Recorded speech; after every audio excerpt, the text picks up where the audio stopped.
Hi, Ann Cornick from Paint and Porcelain Exchange. I'm here to help beginners get started in China painting and also to keep those of you that have been painting a while interested and inspired. And today we're going to be doing a teacup and saucer. This is the first teacup and saucer I have ever done. And so I'll talk a little bit about how you design it and how you go about painting it. This is what my teacup and saucer look like. I looked at all my old teacups and I saw that the key to really getting a nice design is, first of all, with the saucer, is to have it on both sides. If you just have it on the one side, it really takes away from the overall look of the saucer. So you want to do it, think about teapots, think about some of the things that you've done where you do, like maybe even a small vase, where you do a large design on one side. This is the side that will be facing the person, and then you do a smaller design on the other. Now, I was inspired. I get a lamb cake every Easter, and the box that it came in had this little old design on it. And these flowers, I'm pretty sure that they're supposed to be like dogwood. Are what inspired me as far as colors. See the turquoises and the chartreuses, and just overall the colors, I just loved them. And then I drew out my teacup, and then with the saucer and with the teacup, I put the design predominantly on one side, but then I ran it around to the other side. Now I really liked, they had the turquoise with the peachy or the orange. So this is what the teacup looks when it's facing you. Today I will paint it with colors I have here. This, and we'll talk about those in a minute.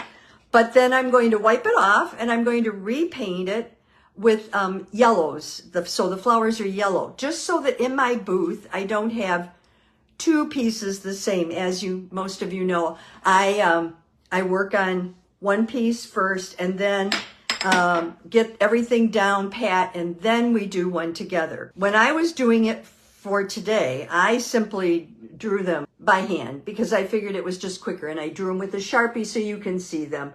I would say don't draw them with a Sharpie if you don't have to. My preferred way of drawing things is using the Stabilo, which is a really nice pen that writes on just about everything, including glass, plastic, and metal. And it doesn't really interfere with your paint. I found that the Sharpie sometimes holds the paint and you get buildup in spots. So that's one thing. So when we talk about now designing things, we talked about the saucer, and we talked about the cup, and you see on the back I have little things that trail over.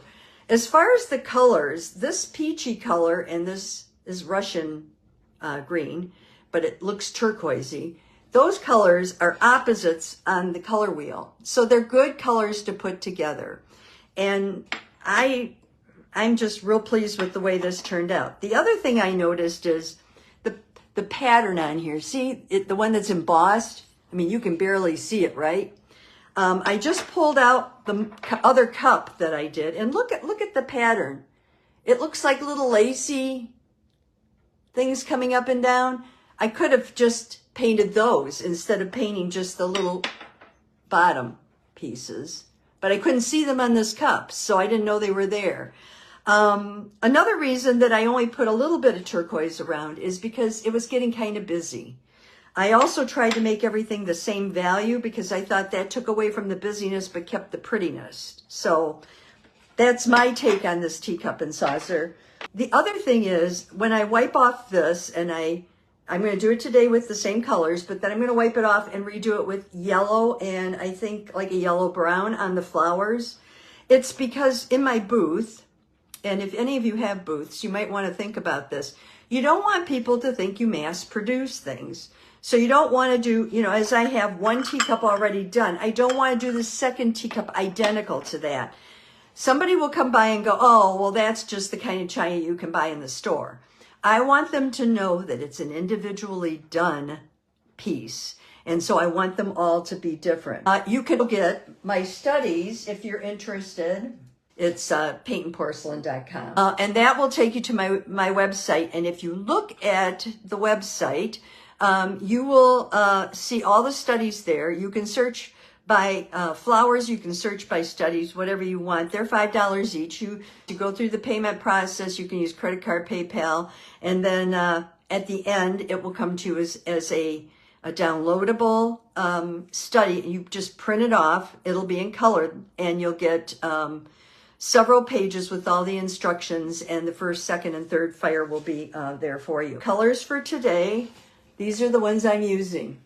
I'm using chartreuse.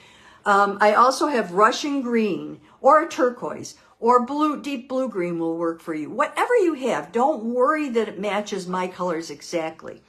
I have flesh here. I like flesh because it comes out this let me turn this around, this pretty peachy color.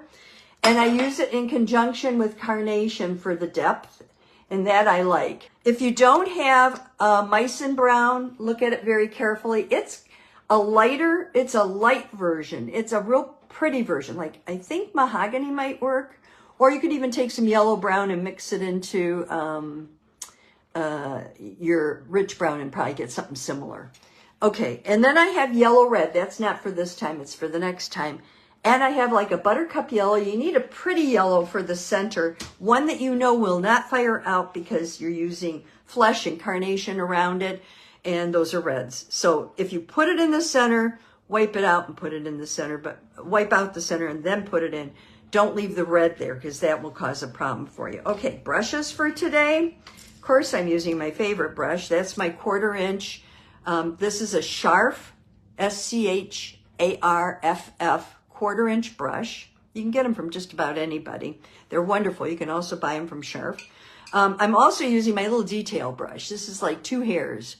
I have a number 4 that I'm using, and I'm using my scroller for the branches and veins and things. And then you'll need a good wipeout eraser.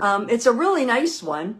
I'd never seen them before, and they work really well. If you don't have these, you can use, I have this one, which is what I call a Pico-Pay. It reminds me of the old little rubber nubs that used to be on the ends of the Pico-Pay toothbrushes.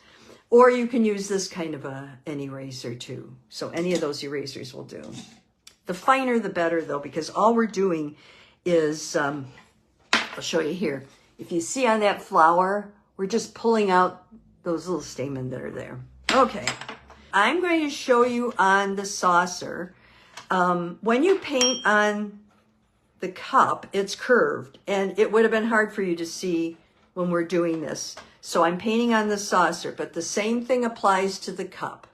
And the same colors, the same way of doing it, everything applies to the cup. So we're going to start with these flowers down here. Now there's no background on what I painted, as you can see, none at all. So we're just doing the flowers and the stems. And I'm going to start with my 1/4 inch brush. For those of you that are new here, I use turpentine in order to clean my brush, and I use Turpenoid Natural to paint with. That's the thunder outside that you hear. We're just starting to get our thunderstorms through. I'm going to do a full load. I'll show you here. This is a full load, filling your brush of flesh, and a side load of carnation, just an itty bitty bit. And I'm going to start here, and I'm going to do it towards the base, right there, see? And here I'm going to do it towards the base. Now, one thing I will tell you is you need to decide if you're, I think on most of these, your light is coming from the top. But if you decide you want it more on one side than the other, then you can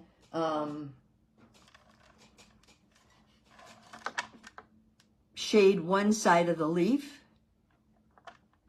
Okay. And see here? I usually shade one side of the leaf. Okay, now I've got that much done. Now I'm just going to go back with the corner of my brush and just, this is a little tricky here because I got this little ridge. Just going to do the edge. You don't want to lose that edge. You want that edge to be there. And you might want to take and going back on the very end of your brush, just lightly wiping over it just to kind of, or you can go this way, go the opposite way, 90 degrees from how you painted it. And it will help smooth things out a little. And I'm just putting a little flesh on the corner of my brush and just doing the top. I want that highlight to stay.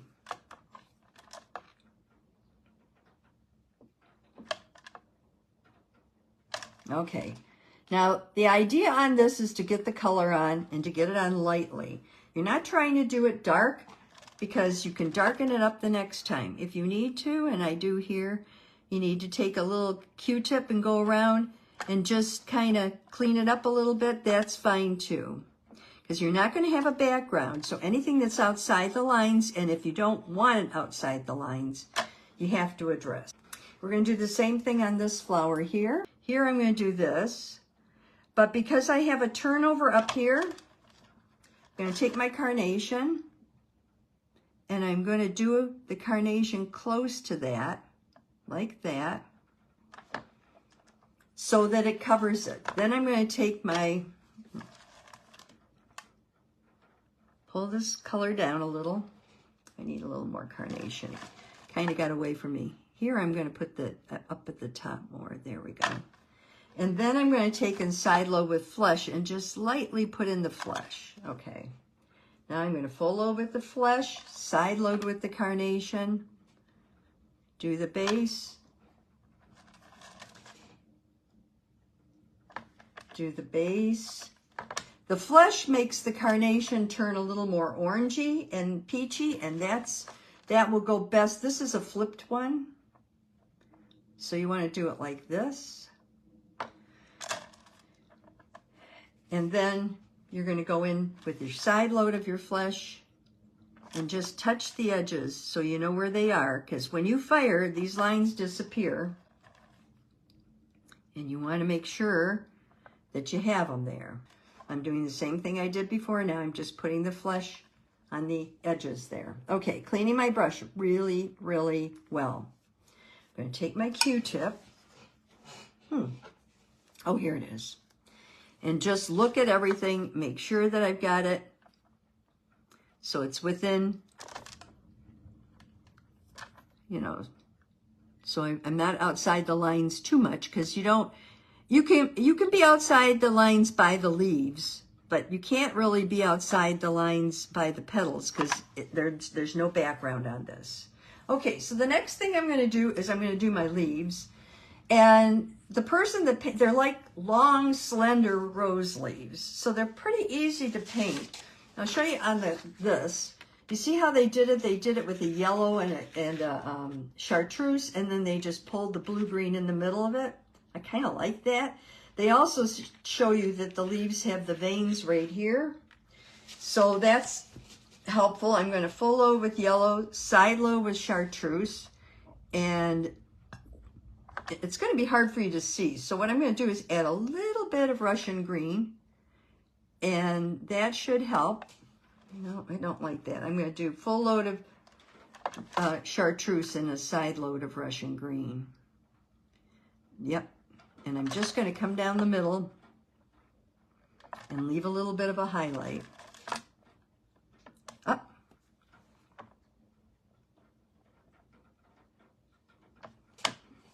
Now you can just tap in the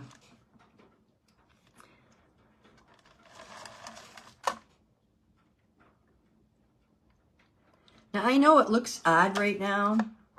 I'm using a lot of Russian green. And the reason is because next time we will mix it with other colors and you won't see it quite as much. So I'm going down the middle and I'm trying to create the look of that veining at the same time.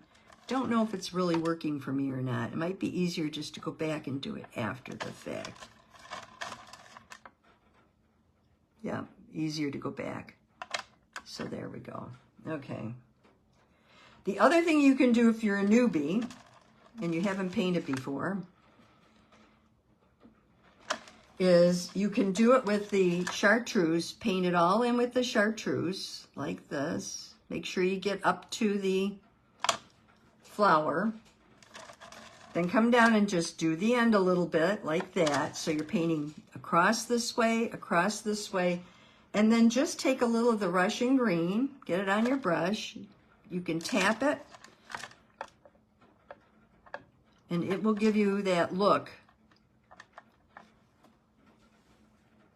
of veins. Okay. So if you don't like these colors, you can use whatever colors you like. I'm not wed to these colors. I'm using the Russian green going back a little though, because I want more of a depth there. Now you can mix the two colors together too and just paint like this. And make it predominantly Russian green, like that, and then bring in the chartreuse later. So there's a lot of ways you can do this if you don't like this color combination. On the first fire, I do this, and then on the second fire, I actually bring in, I don't know, like more of a little deeper green to give me a little more color. Maybe a moss green would be better. Okay, and then I'm going to do this guy here. Oops, too much of the Russian green. Full load of chartreuse, side load of Russian green. There we go. It is an unusual color mixture, but you're going to tint the edges of this plate with the Russian green, and the fact that you have it on the first coat will help pull that color in to your design. So there we go. I'm going to come down here a little bit. Pop, pop, pop. There. I know it looks odd. It does look odd. I don't want that to be too... Okay, now in the center, I'm going to go through and I'm just going to wipe out the orange or the red, because I'm going to put yellow there and I don't want that to get too yucky. So got my buttercup. I'm just going to put it in all three places. Pretty simple. Beginners, this is a fairly easy one for you to do. Then I'm going to take and create a little bud. I have a bud up here.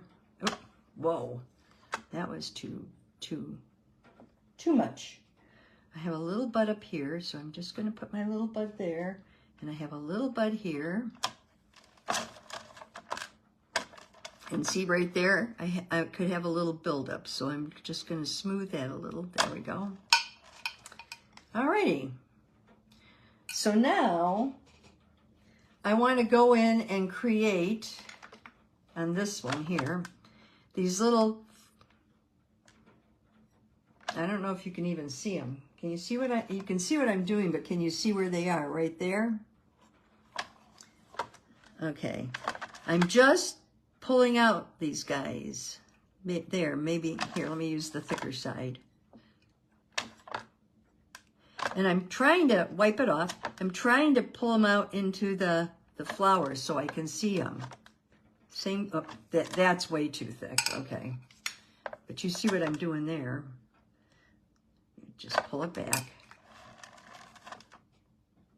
I find that in order to do these, it helps if I turn the plate so that I'm pulling them towards myself in different directions. Okay, and I'm going to do the same thing up here.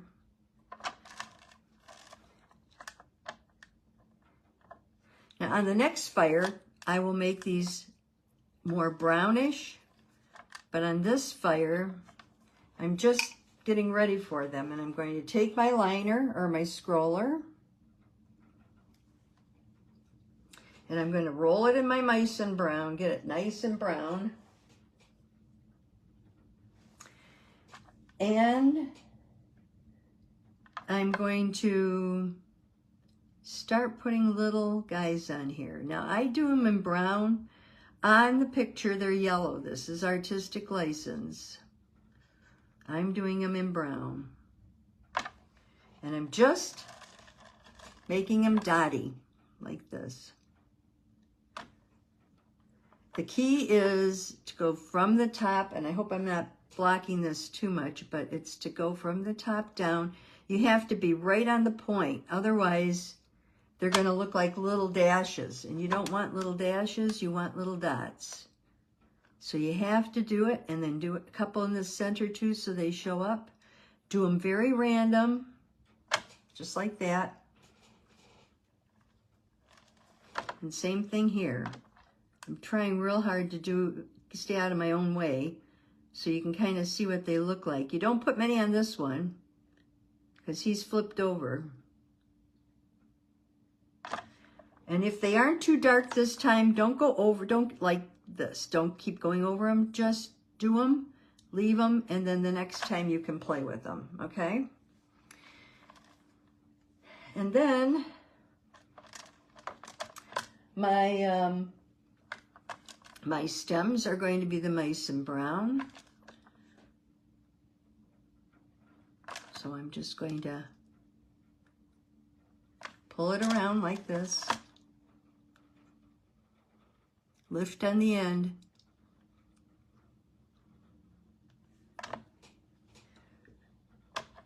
And I'm going to do a little on the side here and a little on the side there and a little there. And I'm going to come back here. You notice I have turned my plate because you always want to try to end by lifting and keeping it. Now, if you can't do it thin or you're shaky, you can go back and thin it out by using your Q-tip. There we go. And then over here, I'm going to do the same thing. And here I want to do this. And this. And this. Oops. There. Okay? So that's all there is to the first fire, really. It's pretty simple. I think I want this to be, oops, am I still in? There we go. I want this to be a little bit of that there. Now, if you want, you can take your number 4. Make sure there's no yellow on it. Get it all off. And then take and do your Russian green. And depending on your teacup and saucer, you can put it around the edge. And mine would be like here. And get that first fire on. Now, you know the first fire is never the best one. With, when you're trying, and that's a little too oily. So let me get the oil off of there. You'll be able to tell because it won't go on as a color, it'll go on as a liquid. And so you want to, there, that's better. Get the more color. If it's not going on well for you, it's probably because you've got too much oil on it. You want it to be more colorful, then you have to go back and get rid of the oil. And then wipe the edge. And that should do it. And if it's streaking, then go the opposite direction. Go 90 degrees, the opposite direction. That will get rid of the streaking. And you could do that all the way around. The other thing you can do is take your liner, mix it with a little chartreuse, mix it with a little, and you can pull those little veins down if you want. Let me do it here. Maybe you can see it better there. There, that's a little better. I'm just doing chartreuse, the Russian green.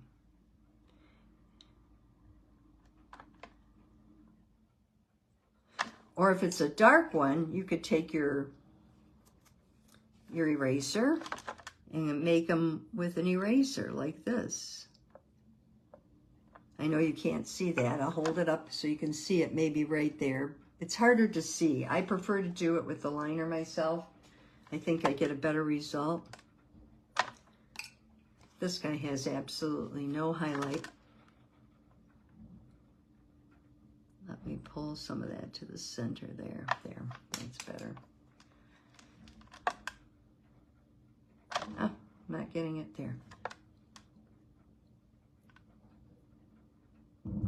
And then we're going to take and we're going to go through and just clean those up, because again, you won't have anything behind them. So make sure you clean up your leaves wherever you're out of line. Wait and do your edging last. Okay, a little bit here. Okay, so this is what it's going to look like on your first fire. And remember, pattern is very important. You need a double pattern. When it fires, it's going to fire out quite a bit. So be prepared for that. You're not going to have the lines and the clearness that you saw on this. I'll take a picture of this just to make sure I've got the colors where I want them, but I think I do. I will post that so you have something to go by. And then I'm going to wipe it off and I'm going to redo it as yellow. And I think that that will make both of my cups and saucers different. And I think people will find it a little, I don't know, more interesting to have two that are the same but a little bit different.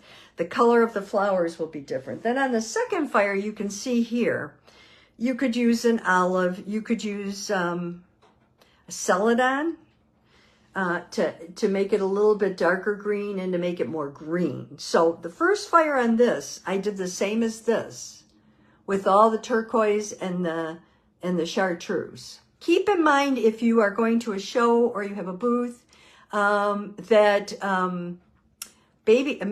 bridal showers are coming up, and people go nuts for teacups and saucers at the bridal shower time of year.